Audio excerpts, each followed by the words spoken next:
Vamos dar continuidade ao nosso estudo na Carta aos Filipenses.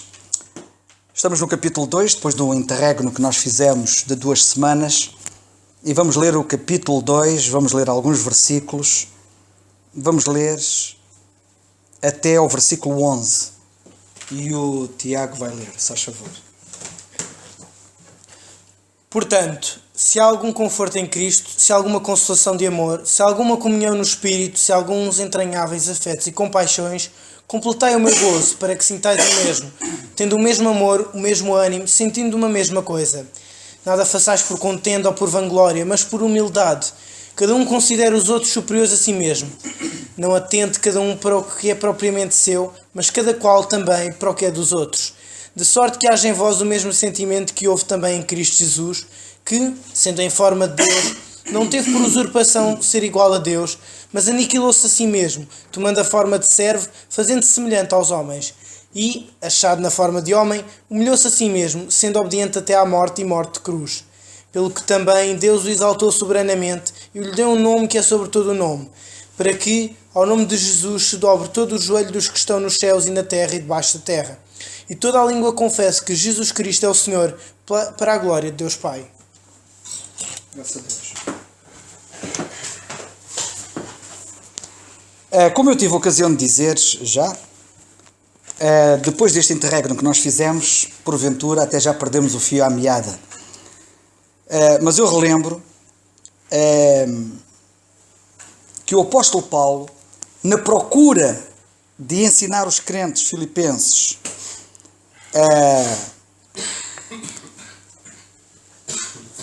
de mostrar como se deve viver aqui, enquanto se vive aqui deste lado da eternidade, visto que por amor a eles ele ficaria cá como ficou, e já que ficava cá, ele queria aproveitar essa oportunidade para lhes mostrar ou para lhes ensinar como é que se vive uma vida cristã a sério.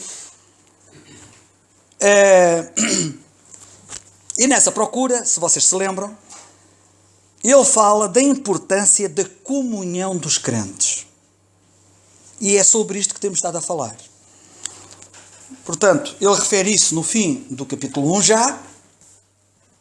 E depois, no capítulo 1 e no versículo 27, ele diz assim: somente deveis portar-vos dignamente conforme o Evangelho de Cristo, para que quer vá e vos veja, quer esteja ausente, ouça acerca de vós, que estáis no mesmo espírito, combatendo juntamente com o mesmo ânimo e pela fé do Evangelho.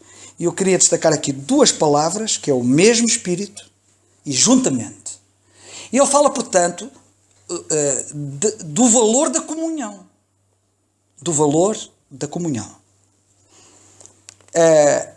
A primeira coisa que é muito importante na vida de alguém é a sua salvação. E a segunda coisa muito importante na vida de alguém é a comunhão. A comunhão com os outros crentes. Ela, de facto, assume um papel importante. E o apóstolo diz assim: nós, já que temos que viver aqui, enquanto vivermos aqui, temos que ter muito cuidado com este aspecto importante da vida cristã, que é o valor da comunhão. Nós temos que saber viver juntos. Porque somos vários e temos que saber viver juntos. Conviver juntos.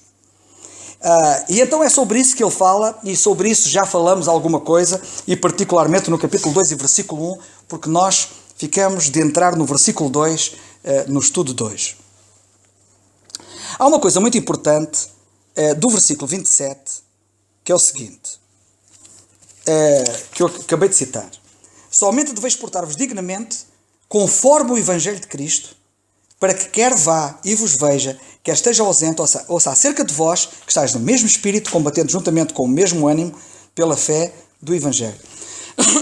O Evangelho está no princípio do versículo, está no fim do versículo, e no meio está a comunhão, e deixai-me dizer que qualquer comunhão que não assente na verdade das Escrituras não tem valor para Deus. Eu vejo igrejas, vejo grupos a promoverem diversos tipos de comunhão que não assenta na verdade das Escrituras. E a comunhão que de facto tem valor para Deus é a que emana, é que é edificada sobre a verdade das Escrituras. Não é uma comunhão no éter. É uma comunhão sólida e é uma comunhão, como eu disse, baseada nas Escrituras. E Paulo fala aqui do segredo que existe para gozarmos comunhão saudável, no capítulo 2 e no versículo 1. Já falei sobre isso, não vou repetir, mas relembro, versículo 1. Portanto, se há algum conforto em Cristo, se há alguma consolação de amor, se há alguma comunhão no Espírito, se isto há, e há, o que ele quer dizer é, visto que há, como nós já vimos, se há alguns entranháveis afetos e compaixões, então, se há, se isto são realidades, então, atenção à comunhão. E nós falamos já acerca disto, e portanto não vou repisar aquilo que nós falamos. Quero apenas lembrar. Depois, o apóstolo a seguir vai falar das ameaças, também, mais à frente, das ameaças a esta comunhão. Se é verdade que, por um lado, o diabo está empenhado em que as pessoas não se salvem, ele depois está empenhado, se ele não consegue evitar que uma pessoa se salve, ele depois vai fazer tudo para evitar que essa pessoa desfrute da comunhão de que a palavra de Deus fala. Ele, portanto, fala das ameaças que existem à comunhão e que, como vocês vão ter oportunidade de ver, provavelmente hoje, talvez um pouco, vamos ver um pouco, mas vamos ver a seguir, particularmente no versículo 3, vocês vão ver que as ameaças à comunhão resumem-se em duas coisas que temos que ter muito cuidado, que é o orgulho e o egoísmo. Se há duas coisas que ameaçam a comunhão, é o nosso orgulho e o nosso egoísmo. E o apóstolo Paulo, ao querer mostrar a estes crentes como é que se vive triunfantemente enquanto cá estamos, e temos sucesso e somos bem-sucedidos na questão da comunhão, ele advoga a questão da humildade. Este capítulo, o tema deste capítulo é a humildade. Eu já citei isso no estudo anterior, relembro, na altura, penso que não citei os versículos, mas posso-vos dizer, até ao versículo 11, depois a partir do versículo 5, do versículo 5 até ao versículo 11, ele vai falar do exemplo da humildade do Senhor Jesus Cristo, que é o exemplo máximo, vem em primeiro lugar. Em segundo lugar, ele vai falar sobre o próprio exemplo de humildade que ele dá dos versículos 12 até ao versículo 18. Do versículo 12 ao 18, nós temos ali a humildade de Paulo. Depois, do versículo 18 até ao versículo 24, nós temos o exemplo de humildade de Timóteo. E depois do versículo 25 até ao fim do capítulo, nós temos o exemplo de humildade de Epafrodito. Este é de facto o capítulo da humildade. E para que nós possamos de facto usufruir em pleno da comunhão que Deus quer que a gente usufrua, então nós precisamos de facto de ser humildes. Não há volta a dar. Para que haja uma comunhão suave e doce, apetecível, temos que ser humildes. Há um pensamento que eu até gostaria de deixar já aqui. Eu estava para dizê-lo depois, mas penso que até o vou dizer já. E que é o seguinte. Eu gostava que vocês notassem que o versículo 2 começa assim. Completai o meu gozo. Ora, como é que eu hei de dizer isto? Se é possível nós termos um gozo completo aqui na terra, isso significa que é possível gozar o céu aqui na terra. Porque coisas completas só no céu. Gozo completo, garanto-vos que não há melhor que isso lá no céu. Gozo completo é o que há no céu. E o que o apóstolo está aqui a mostrar é que, irmãos, eu até queria partir é muito melhor, e é melhor por muitas razões, porque não passaria por dores de dentes, nem por febres, nem por outro tipo de mal-estar físico e outros mal-estares que no céu não existem, não é? Não existem outro tipo de limitações, como de espaço, como de tempo. Não existe o problema da noite, não existe o problema do dormir. O céu de facto é fabuloso, é incomparável, não é? Mas há coisas do céu que já podem ser gozadas aqui na terra. E uma das coisas do céu que pode ser gozada aqui na terra é o gozo. Como no céu. Impressionante. E quem nos garante esse gozo é o Senhor do céu. Porque é aquilo que ele chama o meu gozo. O meu gozo. Ele fala tanto acerca do seu gozo que ele quer que seja em nós completo. E o apóstolo aqui fala acerca de alguma coisa que nós podemos desfrutar que é celestial e que é o gozo, a alegria. O meu gozo. E portanto eu queria, desde já, citar isso. E existem muitas outras coisas que são importantes, mas eu queria referir isto. Irmãos, com isto quero dizer o seguinte: ficar cá não é nenhum drama. Estar cá não é nenhum drama. E vocês vão ver alguns lampejos esses que já têm vindo a ver ao longo, não apenas deste estudo, mas ao longo da vossa experiência da vida cristã e do conhecimento que vocês vão tendo das Escrituras e do conhecimento experimental que vocês vão tendo também do efeito das Escrituras na vossa vida, de que de facto há coisas fantásticas que o Senhor nos dá a desfrutar e a experimentar e que a sua palavra nos fala, que são coisas celestiais. A paz do céu. A paz do céu Jesus vai dar a todo aquele que nele confiar. Não há um cântico que diz isso, mais ou menos. Isto não é só música. A paz que excede todo o entendimento. E tantas outras virtudes, como o amor, etc. Bem, mas vamos à nossa passagem. Mas eu, desde já, queria, portanto, chamar a vossa atenção para o facto de que é possível haver gozo completo. Mas, e que está nas nossas mãos, isso. E está nas nossas mãos coletivas. Está nas nossas mãos coletivas. Há coisas que dependem de nós como um todo. Reparai que o apóstolo Paulo diz assim: completai o meu gozo. Para o gozo dele ser completo, e o gozo dele era muito, mas para ser completo, dependia deles. Dependia deles. Vocês não imaginam o efeito que a nossa vida tem sobre os outros. Para o bem e para o mal. Neste caso, para o bem. Vocês não imaginam como podemos estar a sonegar coisas boas aos outros. E neste caso, ele fala do gozo.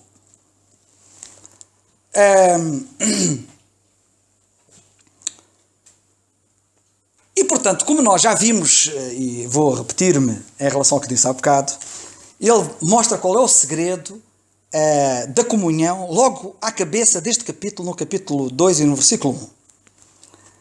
Fala também das ameaças à comunhão, como eu já disse, lá mais à frente, e agora no capítulo 2 e versículo 2. E portanto, atenção, cuidado com o orgulho e com o egoísmo.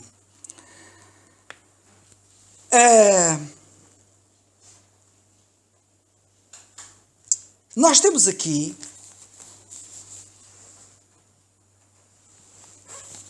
a manifestação do egoísmo de uma forma subtil no versículo 2.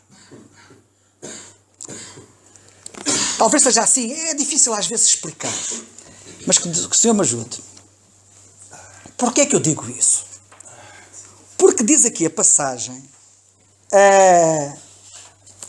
completai o meu gozo. Vocês já devem estar lá a chegar. Os crentes filipenses podiam ser suficientemente egoístas para pensarem apenas em si próprios e não pensarem, por exemplo, no apóstolo Paulo. Nós podemos ser suficientemente egoístas para estarmos apenas a pensar em nós e não pensarmos nos outros. Estarmos apenas a pensar nos nossos interesses, no nosso bem-estar pessoal e não pensarmos nos outros. Não pensarmos que, por exemplo, uma nossa atitude ou uma nossa maneira de estar ou de ser pode ser um prejuízo para os outros. O nosso egoísmo começa quando nós não contamos com os outros. Egoísmo é não pensar nos outros. Egoísmo não é só pensar apenas em mim. É quando eu só penso em mim, eu deixo de poder pensar nos outros. E é disto que nós estamos aqui a falar, e é isto que nós estamos aqui a ver. Quem é que disse que ninguém tem nada a ver comigo? Quem é que disse que ninguém tem nada a ver com o que eu faço? Quem é que disse isso? Isso só vem da cabeça e de bocas de pessoas que são carnais. Porque um homem espiritual nunca diz uma coisa dessas. Quem é que disse que ninguém tem nada a ver comigo e com o que eu faço? Quem é que disse isso? Afirmações deste tipo, que eu ao longo da história tenho ouvido tantas vezes da boca de tanta gente, incomodam-me. E não é isto que Paulo defende. O que Paulo defende é exatamente o contrário. Ele está aqui a mostrar que aquilo que eu faço, aquilo que eu digo e aquilo que eu sou, os outros têm a ver com isso. Porque os outros podem estar a perder por causa daquilo que eu digo, por causa daquilo que eu faço, por causa daquilo que eu sou. Ou podem estar a ganhar. E o apóstolo está aqui a mostrar-lhes, está aqui a colocar um peso de responsabilidade enorme em cima deles, ao dizer: eu, para ter gozo completo, preciso de vocês. A vossa atitude, a vossa postura, o vosso comportamento. Como ele diz no versículo 27, como é que ele diz? Portar-vos dignamente. Irmãos, deixai-me dizer assim. Eu posso ter um grande gozo, e tenho pela graça de Deus. Mas se eu vejo irmãos que andam mal, o meu gozo não é completo. Ainda direi de outra maneira. Se eu vejo que os irmãos não andam tão bem quanto deviam, o meu gozo não é completo. Daí que o gozo completo depende dos outros. E todos nós podemos contribuir ou não para que a nossa comunhão seja um antegosto do céu. Está em nós. O que é que nós vamos fazer? O que é que nós vamos decidir? E o apóstolo está a dizer assim: irmãos, ir para o céu é muito melhor, mas vocês aqui na terra já podem gozar o céu. Mas depende de vós, depende de nós, depende do todo. Como é que nós vamos interagir uns com os outros? E ele então vai falar acerca disso.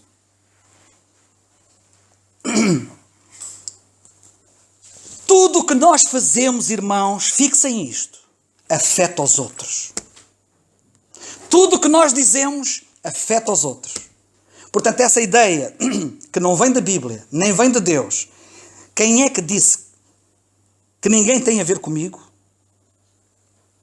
Portanto, essa ideia de que quem é que tem a ver comigo? Essa ideia peregrina, que não tem base bíblica, quem é que tem a ver comigo? Ou com aquilo que eu faço? Não colhe nas Escrituras. Porque a Bíblia mostra que tudo o que eu faço afeta os outros, como vemos nesta passagem.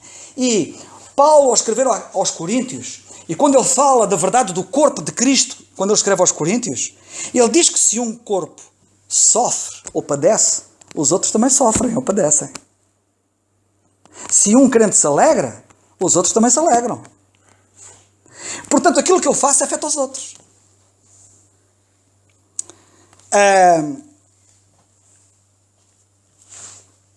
Portanto, como vemos, nós afetamos os outros. É muito importante que nós façamos um exame e pensemos: será que eu sou egoísta? É que quando a gente fala em egoísmo só pensamos nos outros. Os outros é que são egoístas. Nós não pensamos. Nós não nos examinamos. E realmente não somos rigorosos connosco próprios a ponto de pensar assim, calma lá, eu sou egoísta ou não sou egoísta?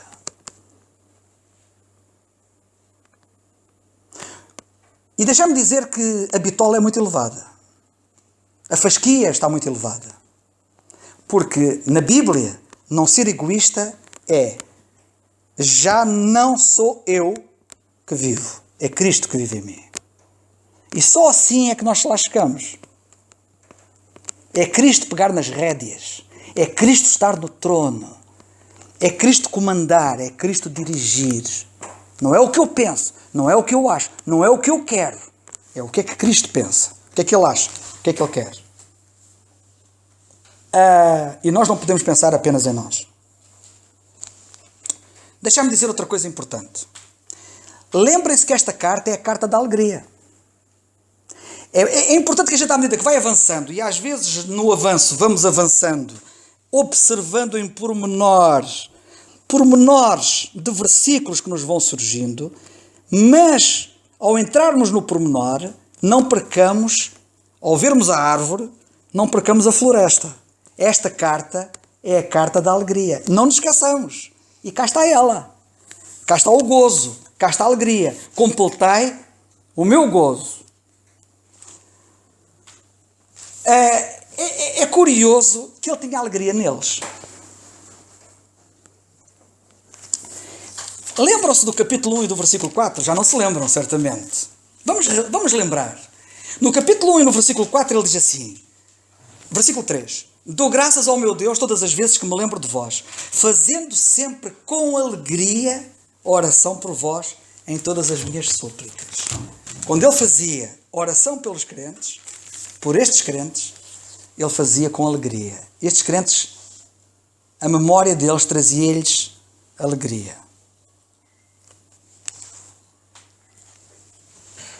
Mas ele queria uma alegria completa. Irmãos, nós até podemos ser motivo de alguma alegria para os outros.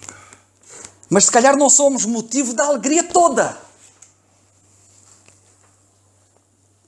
Se calhar não somos motivos de uma alegria plena. Paulo, quando se lembrava deles, alegrava-se neles por várias razões. Já fizemos referência a algumas das razões. Porque ele se alegrava, nomeadamente até porque eles pensaram, ao contrário de outros que se esqueceram, eles lembraram-se das necessidades dele e supriram as necessidades dele quando estava preso em Roma. Ele, quando pensava neles, ele tinha alegria.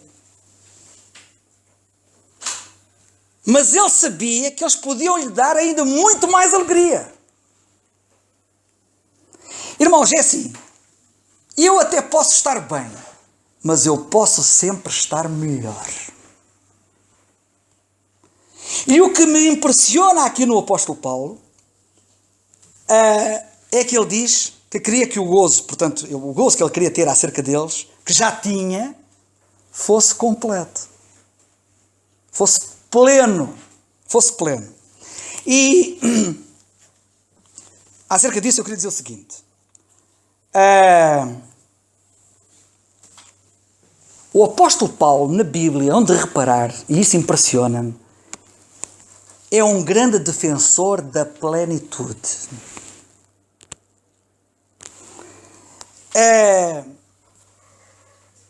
O apóstolo Paulo é daqueles que nas coisas de Deus nunca quer ficar pela metade.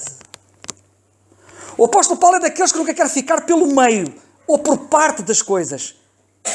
Ele é o crente do tudo, do pleno.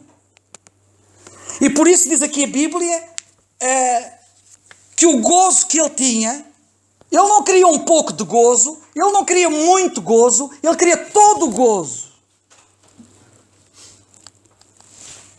E isto para mim é muito importante. E se vocês agora saírem daqui, estamos a ver na questão do gozo como ele queria ter um gozo pleno. O apóstolo é o indivíduo da plenitude em tudo. Ele é o indivíduo da plenitude em tudo. E eu gostava de vos dizer o seguinte. Antes de falar da plenitude em tudo dele, e reparei que é ele que diz enchei-vos do Espírito. Plenitude significa ser cheio. A palavra pleno quer dizer cheio. Cheio ou pleno. Ou tudo. Não é parte. Portanto, tudo isto, todos estes termos são termos irmãos. Quando ele diz enchei-vos do Espírito, o que ele quer para os crentes é o máximo. Ele não diz aos crentes, olhem, vocês aproveitem ter muito do Espírito. Ele não queria muito do Espírito neles. Ele queria a plenitude do Espírito neles. Nós já lá vamos. Mas eu gostava de vos dizer algumas coisas que me parecem importantes. Êxodo 35, versículo 35. É claro que nós agora podemos ficar aqui, parar agora aqui um bocado, fazemos aqui uma pausa, só para refletirmos um pouco sobre isto, e ficávamos aqui provavelmente a eternidade inteira. Mas eu não vou fazer isso, a Bíblia é muito imensa, ela está cheia, está repleta de exemplos ao longo desta linha, mas eu colhi apenas 2 ou 3 exemplos para refletir convosco sobre eles. Êxodo capítulo 35 e versículo 35. Sabem o que é que diz esta passagem? Diz assim. Êxodo 35, 35. Quando Deus chamou aqueles homens para se fazer o tabernáculo, diz a Bíblia que quando chamou a Bezaleel e a Oliabe, diz a Bíblia, versículo 35, que Deus encheu-os. Notem a palavra plenitude. Cheios. Deus encheu-os. Sabem, o que Deus quer sempre fazer é encher. Eu gosto disto, porque o nosso Deus é fantástico. Reparem, quando Ele saciou a fome daquela multidão, quando o nosso Senhor Jesus Cristo estava aqui na terra e saciou a fome daquela multidão multiplicando os pães e os peixes, Ele encheu-os. Eles ficaram cheios. Como é que eu sei que eles ficaram cheios de pão e de peixe? É muito simples, porque sobraram 12 cestos. Se sobraram 12 cestos, eles ficaram cheios. É motivo para dizer, o Senhor quer sempre encher-nos a transbordar. O salmista, o rei David, dizia, o Senhor é o meu pastor. E depois dizia assim, porque o Senhor é o meu pastor, nada me faltará. Lembram-se? Ele diz assim, o meu cálice transborda. Cheio. O nosso Deus, irmãos, quer para nós uma vida cheia. Uma vida plena em tudo. E foi sempre assim. E aqui no versículo 35, o que eu quero chamar a vossa atenção, neste versículo 35 de Êxodo 35, Deus encheu-os de sabedoria do coração para fazer toda a obra de mestre, e a mais engenhosa, e do bordador, etc. Ou seja, quando Deus enche, é para nós agirmos. Quando Deus enche, é para nós realizarmos. Quando Deus enche, é para nós fazermos. Vocês pensam que Deus quer encher-nos para quê? Há pessoas que perguntam o que é que nós vamos fazer quando chegarmos ao céu. Vocês sabem o que é que vão fazer quando chegarem ao céu? Sabem? Não vou ficar numa nuvem a tocar harpa, como alguns pintam. Quando nós chegarmos ao céu, eu vou-vos dizer o que a Bíblia diz. Diz assim, os seus servos o servirão. Ocupação. Realização. Fazer. Sabem porquê? Porque não há nenhum sítio no mundo em que nós estejamos tão cheios como quando estivermos no céu. Cheio para fazer. Cheio para realizar. E coisa engenhosa. O nosso Deus, quando nós nos abandonamos nas mãos dele e nos deixamos encher por ele, vocês não imaginam o que é realizável. É impressionante. Irmãos, quando nós não nos enchemos, prejudicamos os outros, mas também nos prejudicamos a nós mesmos. Pensem nisso.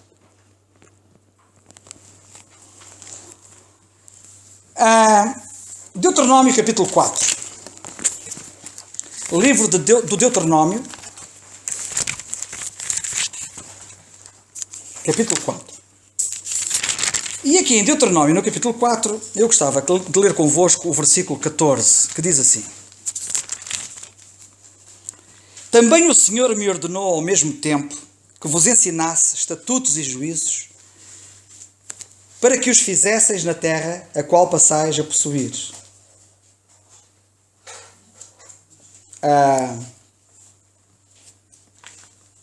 Portanto,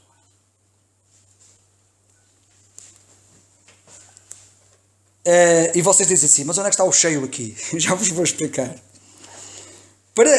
Também o Senhor me ordenou ao mesmo tempo que vos ensinasse estatutos e juízos, que são a palavra de Deus, para que os fizesseis na terra. Há uma outra versão que diz para que os cumprisseis na terra. Para que os fizesseis ou para que os cumprisseis, para que os praticasseis. A qual passais a possuir, a terra que é a qual passais a possuir. Tomem atenção que é para vocês não perderem aquilo que que eu quero dizer com isto. É curioso porque às vezes ajuda-nos, por exemplo, nós compararmos as versões, as traduções da Bíblia e vermos como é que os vocábulos da Bíblia, do hebraico e do grego, foram traduzidos para a nossa língua. E como é que há um tradutor que traduz o mesmo vocábulo de uma maneira, outro de outra. Como vocês podem imaginar, eu já disse isso várias vezes, quando se traduz, é preciso muito cuidado com as traduções. E é muito difícil, porque a tradução é difícil que uma tradução, seja ela qual for, expresse em toda a dimensão a força do original. Porque não existe rigorosamente uma palavra exatamente igual. Normalmente, não existe uma palavra rigorosamente igual à carga de significado que tem a outra palavra. Ou seja, uma palavra numa língua, dificilmente nós encontramos uma palavra semelhante noutra língua que tenha o mesmo peso, que tenha a mesma carga, que tenha a mesma força.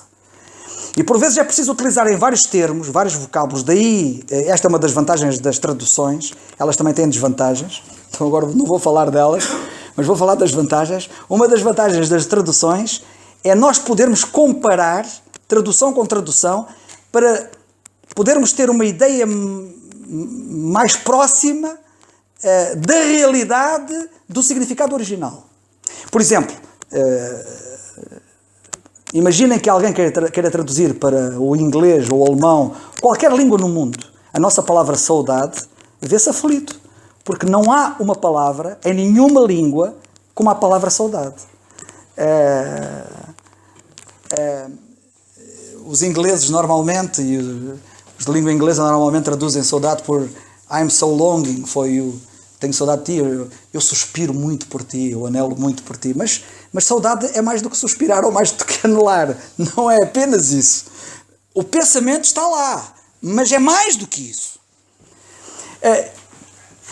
Por isso é que os italianos têm um provérbio, que não sei se vocês sabem, mas os italianos têm um provérbio que dizem que os tradutores são traidores. O que é que eles querem dizer com isso? Que muitas vezes quem traduz, às vezes trai o pensamento original.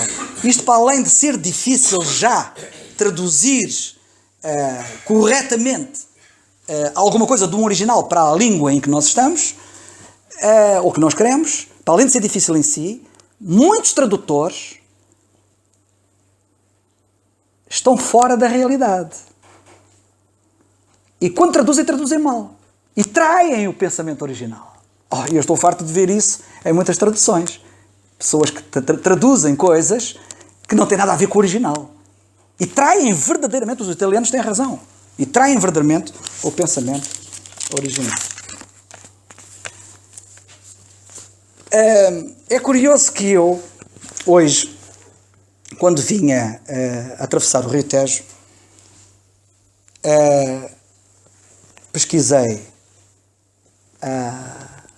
no meu tablet, pesquisei na Bíblia, numa versão portuguesa. Achei curioso aquilo, sabem? Porque eu entrei num site que tinha a Bíblia e tentei pesquisar. E depois achei graça assim, mas eu estou aqui.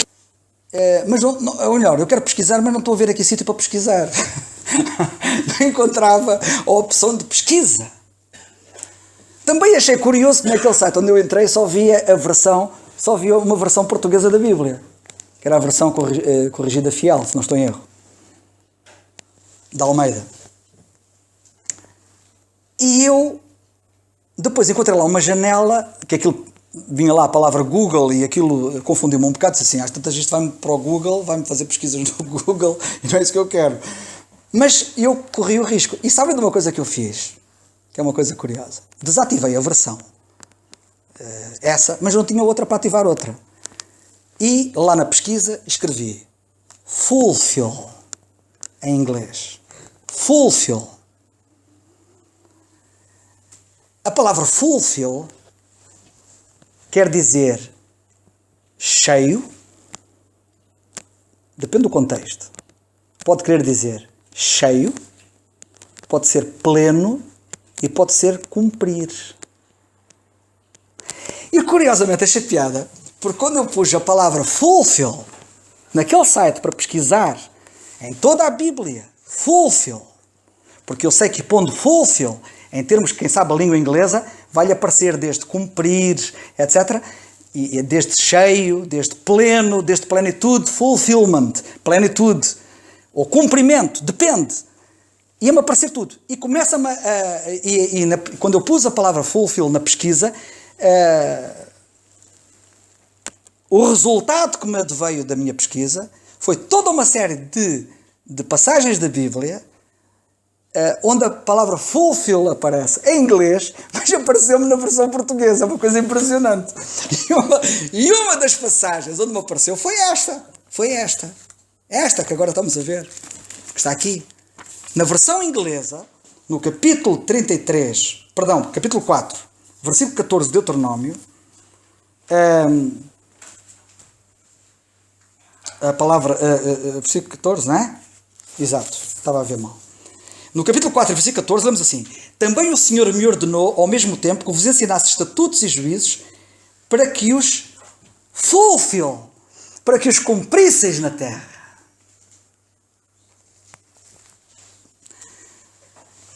Esta palavra de cumprir,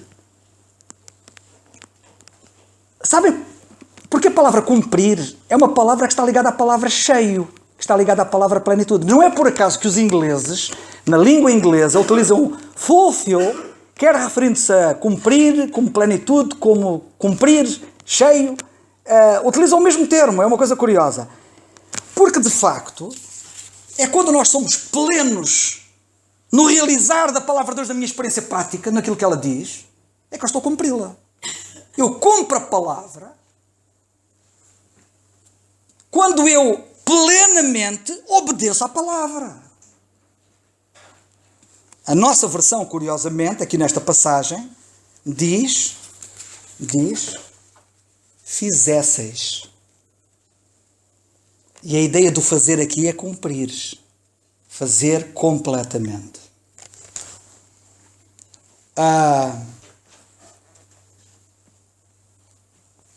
Irmãos, eu aí pensei, está tudo ligado.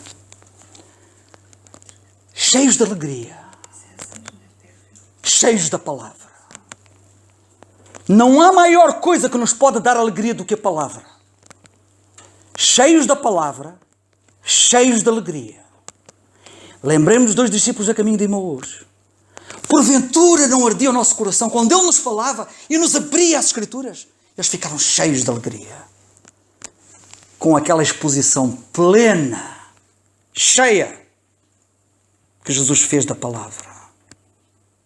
Relativamente às ocorrências que ela trazia sobre a sua vinda a este mundo. Começando, disse ele, começando. Ele pega no início daquele assunto e esgotou plenamente. O resultado era plenitude de gozo naqueles crentes. Salmo 37. Salmo 37. No Salmo 37, para vocês poderem ver, há uma outra passagem. Eu sabe de uma coisa? A mim apetecia-me, eu quando estava a estudar isto assim, a mim apetecia-me era ficar aqui a meditar nisto a sério. Porque, irmãos, isto pode-vos ajudar, e é o que visa também o estudo bíblico, é ajudar-vos a vocês verem como se estuda a Bíblia. Como podem meditar na Bíblia. Como devem meditar na Bíblia. No fundo foi o que eu fiz. No Salmo 37, nós lemos assim no versículo 3. E apetecia-me ficar a recriar a minha alma com estas maravilhas, com estas delícias da sua lei. Mas no Salmo 37 nós lemos assim no versículo 3. Confia no Senhor e faz o bem. Habitarás na terra e verdadeiramente, notem, verdadeiramente serás alimentado. A palavra verdadeiro é a palavra fulfill.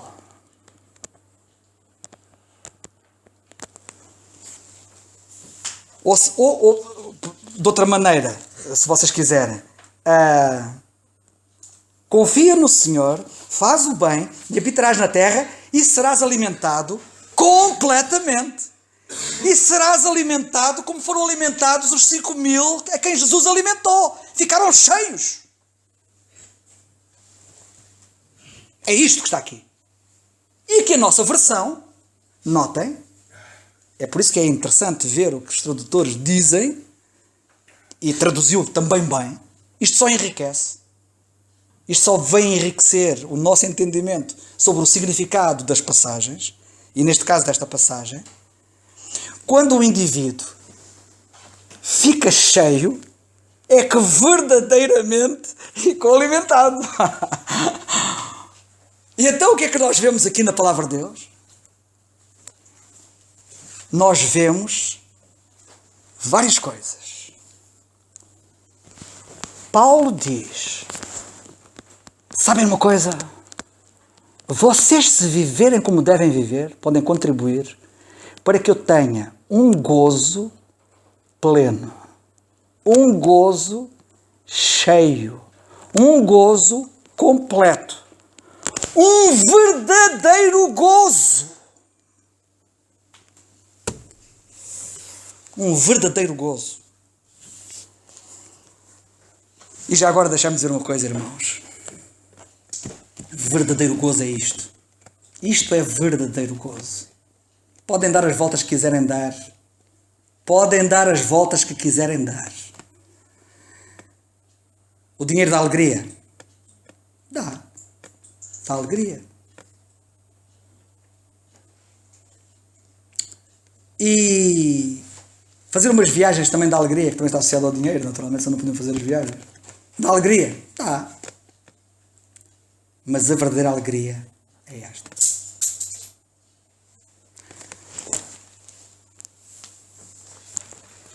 Há pouco, uma irmã disse-me assim, faz bem, irmão, em ir, que é para desanuviar um pouco. E eu disse-lhe assim a ela, eu não preciso de ir para desanuviar. Eu vivo permanentemente desanuviado. A sério, não estou. Eu disse, é verdade. Ela está aqui presente e sabe o que eu estou a dizer, que é verdade. Mas é verdade o que eu estou a dizer. Há pessoas que precisam de ir não sei aonde para ter não sei o quê. E eu tenho tudo em Cristo. Isto não é fantasia.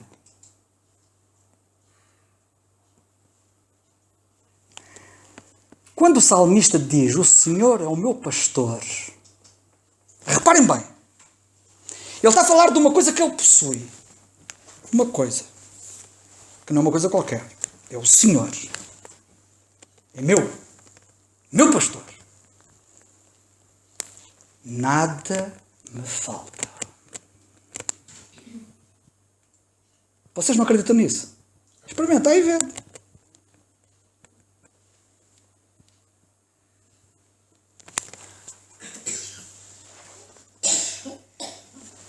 Ter tudo não é ter todas as coisas. Ter tudo, ou vou dizer de outra maneira, ser rico não é ter tudo. Ser rico é não sentir falta de nada. Isso é que é ser rico. Eu sou rico, irmãos. Ser rico é não sentir falta. Eu não preciso de desanuviar. Ou seja, eu vou explicar de outra maneira. Eu não preciso de ir não sei aonde para desanuviar. Eu estou desanuviado. Até isso eu tenho. Até isso, pela graça de Deus, eu tenho. E vocês também têm.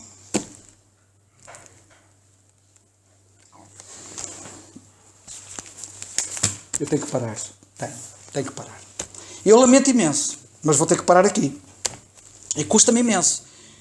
Porque eu queria falar sobre este versículo todo. E só falei sobre a primeira parte do versículo, que é do gozo completo, e ainda não disse tudo.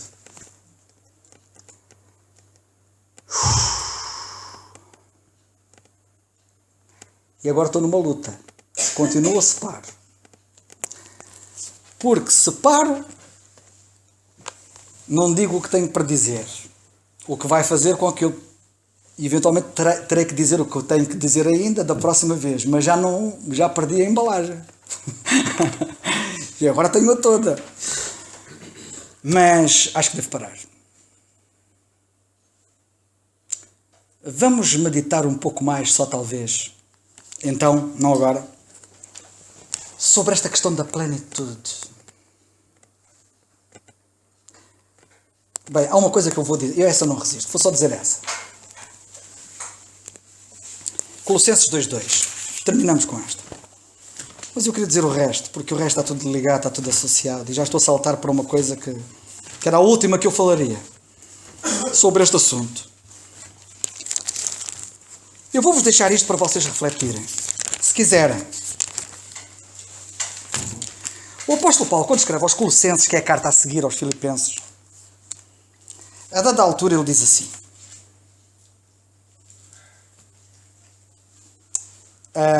Diz ele assim.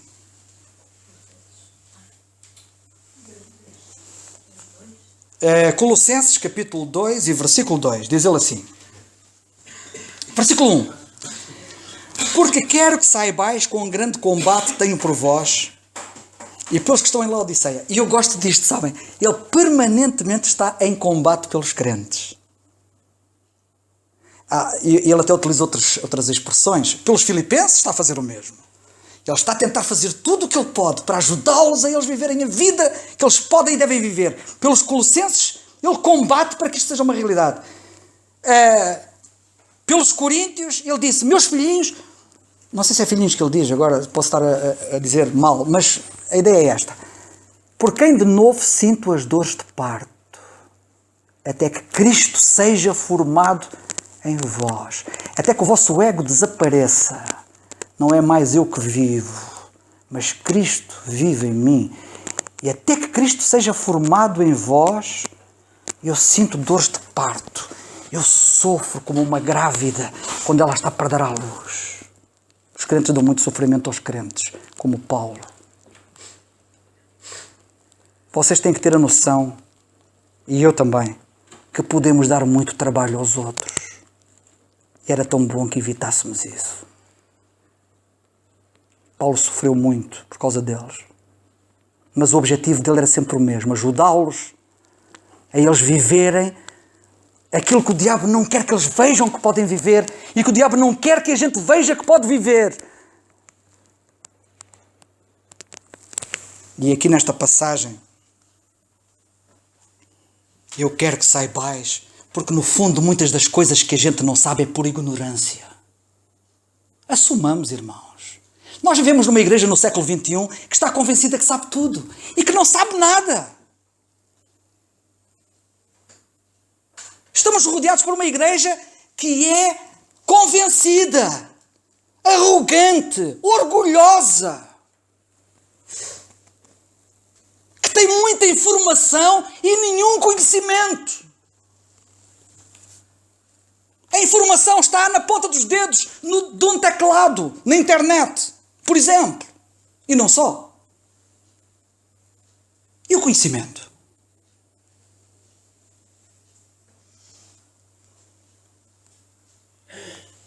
Eu dou graças a Deus porque nas minhas atividades profissionais trabalho na Marinha numa área que visa o conhecimento.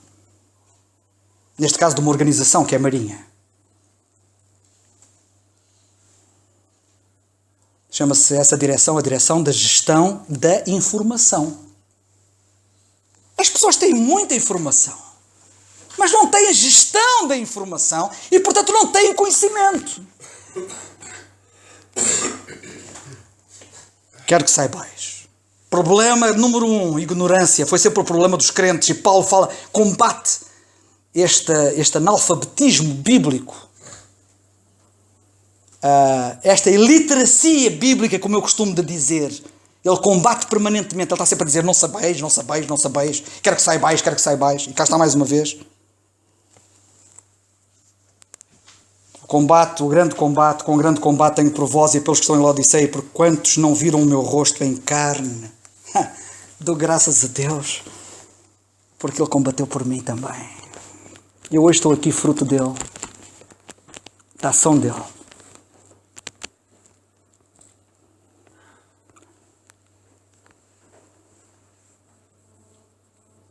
E vocês também. O testemunho que ele deu a Timóteo, ele disse que foi salvo pela graça e pela misericórdia de Deus, como exemplo dos que depois dele haviam de crer para a vida eterna. Eu sou um deles. E tanta coisa que ele me ensinou, ensina, e está a ensinar. De como é que eu vivo a vida cristã agora. É com ele que eu aprendo. Ele combateu também por mim e por vós. Para quê? Sim, para quê? Que tipo de conhecimento? Conhecimento, há conhecimento e conhecimento. Para que os seus corações sejam consolados, para que estejam unidos em amor. Parece que isto é tudo harmonioso. É que na carta aos Filipenses a preocupação dele é similar. E agora notem, e enriquecidos da plenitude, notem a plenitude, da inteligência. Sabe o que é que ele defende? Plenitude de inteligência. Não é um bocadinho de inteligência. Nós temos crentes que não têm inteligência nenhuma. É triste, mas é verdade. E pelos vistos não é novo. Porque afinal ele combatia para que eles tivessem inteligência e não fosse inteligência assim um bocadinho dela. Ele apenas queria que fosse plena inteligência. E agora talvez podemos perceber porque é que tanto da igreja odierna como de então tem a dificuldade em saber, em conhecer o mistério de Deus que é Cristo. Pois é. Já viram porque é que há tanta ignorância acerca da verdade do mistério que temos falado tantas vezes? Queridos irmãos, vou terminar. E vou terminar com o Salmo 119. O Salmo 119 que diz assim. Eu disse que aquilo que eu ia dizer é para vocês refletirem. Agora reflitam se quiserem sobre aquilo que eu acabei de dizer. No Salmo 119 ele diz assim. Perdão. Primeiro, versículo 125. Diz assim: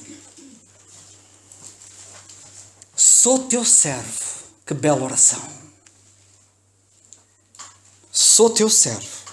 Dá-me inteligência para entender os teus testemunhos. Precisamos de tanta inteligência. Precisamos da plenitude da inteligência para entender a palavra de Deus bem manejada. Salmo 119, versículo agora 73. 73. As tuas mãos me fizeram e me afeiçoaram. Dá-me inteligência para que aprenda, porque eu sou ignorante. Dá-me inteligência para que aprenda os teus mandamentos. Irmãos,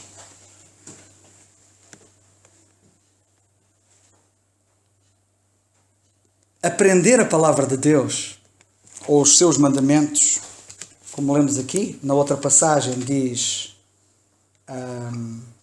125 diz, os teus testemunhos. Aprender, não é? Entender. Uma, aprender. A outra, entender. Não é apenas crer no Senhor Jesus Cristo e serás salvo. Não é só entender isso. E graças a Deus pelo entendimento que todos têm. O que é o mistério de Deus? Cristo.